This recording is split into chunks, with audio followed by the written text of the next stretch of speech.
सभी दीदी भैया से नमस्ते। मैं अपने यूट्यूब चैनल पे आप लोग का स्वागत करती हूँ। हमारे चैनल को लाइक सब्सक्राइब करिए। मैं दोनों सहेली सुनाने चल रही हूँ बहुत प्यारा सा गीत अच्छी लगी तो कमेंट में बताइए गीत कैसे लगी।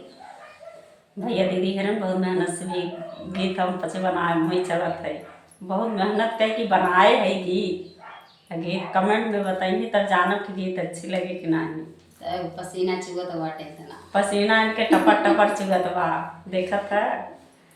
चल उठाओ चल गर मोर खाली के भरी पानी गर मोर खाली के भरी पानी ससुर घर होते तो भरी लौते ससुर घर होते तो भरी लौते सासुया घर घुमानी के भरई पानी ससुया घर घुमानी के भरई पानी गागर मोर खाली के भरी पानी गागर मोर खाली के भरी पानी जेठ घर होते ताओ भरी लौते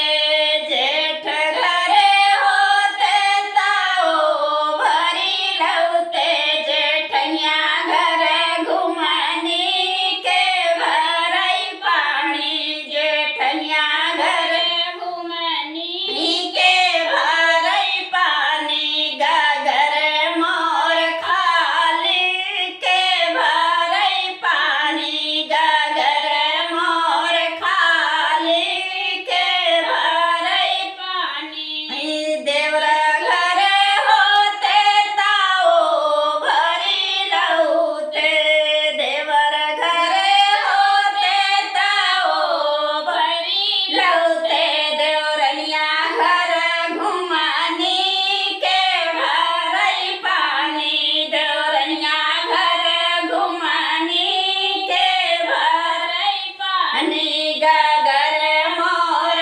खाली के भरई पानी गागर मोर खाली के भरई पानी बलम घरे होते ताओ भरी लौते बलम घरे होते ताओ भरी लौते सावतिया घर घुमानी के भरई पानी